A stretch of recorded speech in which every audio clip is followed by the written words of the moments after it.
தர்பூசணி தர்பூசணி ஐயா வாங்க அம்மா வாங்க தர்பூசணி தர்பூசணி நான் எவனும் வர மாட்டான் டேய் நாயே காய் வாங்கிக்கான் இது தர்பூசணி வாங்கினா சம்மர் சேலிங் உடம்புக்கு கூலிங் மூளைக்கு கேடு உடம்புல சூடு எது வந்தாலும் உடனே குறைக்கும் சரி எவ்வளவு காய்?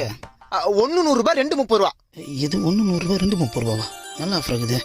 இந்த 2 கொடு. கொடுக்குறேன். என்னண்ணா யோ 2 பீஸ் தான் 30 ரூபாயா? பின்ன முழு காய 30 ரூபாய்க்கு 2 கொடுப்பாங்க. அப்புறம் அவள் தான் போக வேண்டியதா துண்ட போடணும். யோ 30 ரூபாய்க்கு 2 காய் கொடுக்கலாம் குடியா? 30 ரூபாய்க்கா? நோ நான் உன் சொல்ற நல்லா கேளு. என்ன முட்டையில இருந்தா கோழி வருது, கொட்டையில இருந்தா தர்பூசணி வருது. கோயில இருந்து வர முட்டையை இப்ப 3 ரூபாய்க்கு தர மாட்டான். நான் இப்ப கொட்டையில இருந்து வந்த தர்பூசணி 30 ரூபாய்க்கு கொடுப்பேன். இது அப்ப காசு கொடு, நான் கிளம்புறேன். நோ இது அயோத்தியில விளைஞ்ச ஆபத்தான தர்பூசு. கடை வரைக்கும் வந்துட்டு காசு கொடுத்து வாங்காம போனா கொஞ்ச நாள்ல உடம்பெல்லாம் நோவாயிடும், போக போக சங்கடம் இல்லாத சாவாயிடும். என்னப்பா சொல்ற? ஆமா இந்தப்பா நான் நம்பிட்டேன். இந்த ஒண்ணு கொடு. இந்தா 2 கிலோ வாங்கு. லூஸ் மாதிரி யோசிக்காம வீட்டுக்கு எடுத்து ஜூஸ் போட்டு குடி. சரிப்பா.